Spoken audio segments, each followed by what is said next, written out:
Faz? Pode. Olá pessoal, tudo bom? A gente está de volta aqui para começar uma série de aulas sobre habilidade de leitura. Na verdade vão ser 2 aulas sobre habilidade de leitura. A gente vai falar um pouquinho como você deve fazer para poder ler o enunciado de uma questão de prova de uma maneira eficiente. E também a questão lá, né, a proposta de redação para que você possa ler de uma maneira eficiente. Beleza?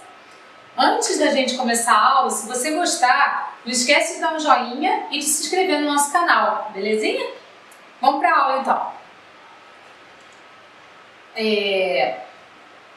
Nas provas de qualquer vestibular, também na prova de redação, você sempre tem textos para serem lidos, né? E você precisa então compreender esse texto com bastante rapidez para que você possa chegar rapidamente ao resultado da questão. E existem algumas técnicas que você pode utilizar para que você possa então chegar mais rápido a esse resultado. Uma técnica inicial é você ler o enunciado e ir sublinhando o que é mais importante. Você pode fazer isso na proposta de redação também, ver o que está sendo pedido naquela proposta e ir sublinhando o que é mais importante, né? Quais são os comandos daquela questão? É interessante você atentar para os verbos de comando. Eles mostram bastante do que a questão quer. Depois a gente faz uma aula sobre verbos de comando para vocês entenderem bem o que é isso, na nossa sequência aí.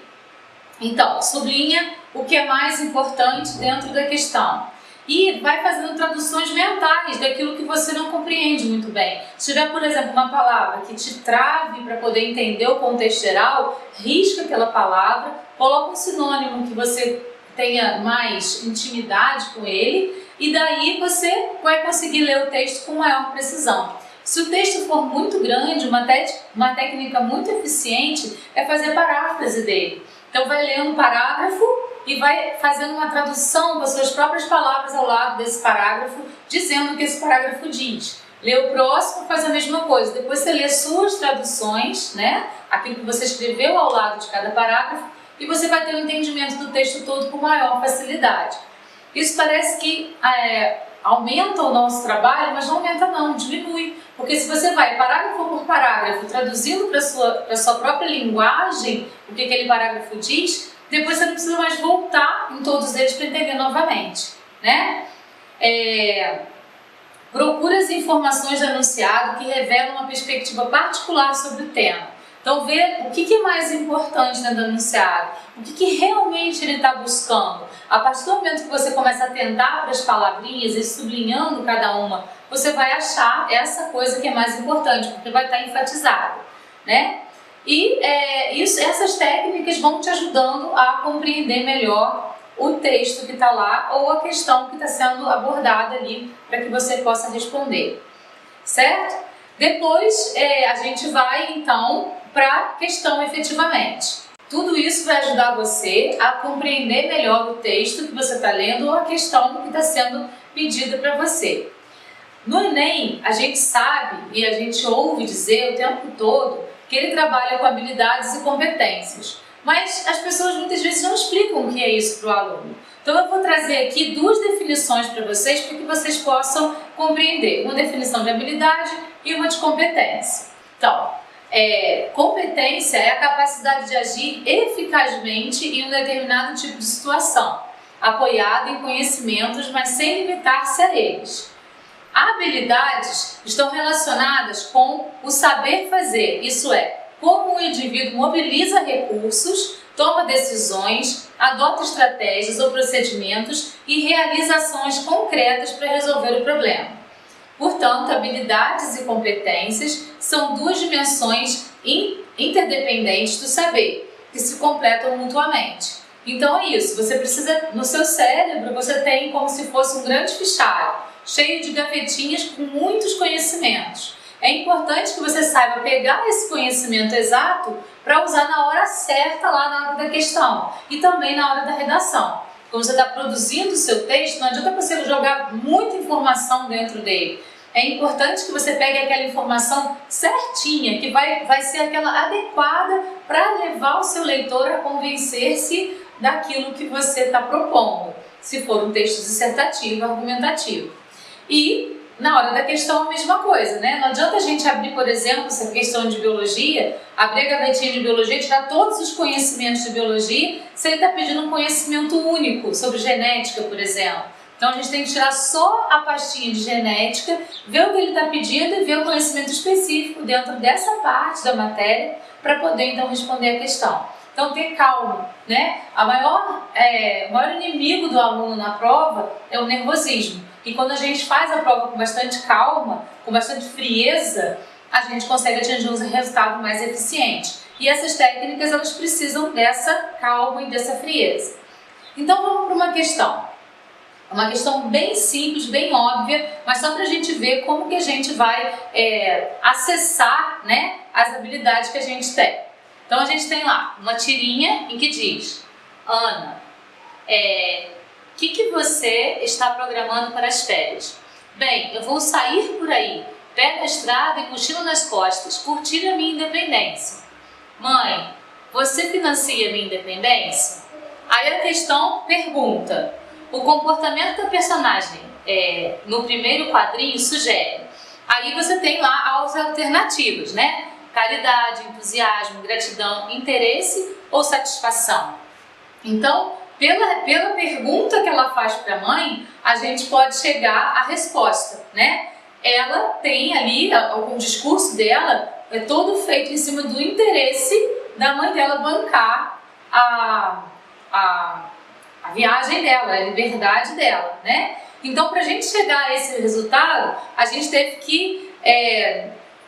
que fazer várias operações mentais. A gente teve que ler os balões, observando o comportamento da moça nos 3 quadrinhos. A gente teve de analisar os quadrinhos a fim de reconhecer os papéis sociais dos interlocutores da mãe e da filha e a intenção da moça no último quadrinho. A gente teve que relacionar essas informações com as alternativas propostas para depois então concluir que a resposta certa é a alternativa D, interesse. Percebe quantas operações mentais a gente fez? E tudo isso numa questão muito simples. Numa questão elaborada, a gente faz mais ou menos as mesmas operações mentais para chegar à resposta, né? Mas às vezes a gente demora mais um pouquinho. Tem uma outra questão também que foi um exemplo do Enem, que fez uma relação transdisciplinar entre biologia e artes. Vamos para a questão. Diz assim: os transgêneros vêm ocupando parte da imprensa com opiniões ora favoráveis, ora desfavoráveis. Um organismo, ao receber material genético de outra espécie ou modificado da mesma espécie, passa a apresentar novas características. Assim, por exemplo, já temos bactérias fabricando hormônios humanos, algodão colorido e cabras que produzem fatores de coagulação sanguínea humana. O belga René Magritte, um dos pintores surrealistas mais importantes, deixou obras enigmáticas. Caso você fosse escolher uma ilustração para um artigo sobre transgêneros, qual obra de Magritte abaixo estaria mais de acordo com o tema polêmico? Então você tem ali 5 quadros do René Magritte, né? E aí você tem que escolher um deles. Todos esses quadros poderiam ser a resposta correta, porque todos eles mostram um ser de uma maneira diferenciada, né? No primeiro quadro você tem um homem e na cortina o recorte desse mesmo homem, poderia ser o transgênero dele. No quadro da letra C você tem um barco feito com as ondas do mar nas nuvens, que não é um barco efetivamente. No terceiro você tem um charuto e abaixo escrito: isso não é um charuto, é a imagem de um charuto. E no último quadro, você tem um pintor pintando um pássaro, mas olhando para um ovo. Só que um detalhe dessa questão faz com que a resposta certa seja a letra B. Quando ele diz que um organismo, ao receber material genético de outra espécie ou modificado da mesma espécie, passa a apresentar novas características. Na letra C, você tem a mistura de duas espécies, o peixe com o ser humano. E por isso, então, é a letra C. Por esse detalhe aí da questão. Então, a gente precisa atentar para os detalhes da questão. Parece que era muito óbvio, mas não é tão óbvio, certo? A gente tinha várias maneiras de raciocinar. Então, para poder chegar a essa resposta, a gente teve de ler o texto, identificar a informação principal, que era aquela que falava sobre os organismos que se misturam. Observar as telas, analisar cada uma e compará-las, como a gente foi fazendo.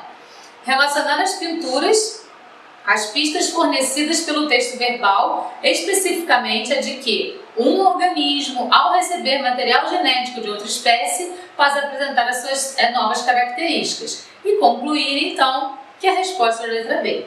Certo? Então, esse conjunto de ações e de operações mentais que a gente faz, como observar, analisar, relacionar, comparar e concluir, é que vão fazer com que você possa, então, acessar as habilidades necessárias para utilizá-las com competência leitora e chegar à resposta da questão.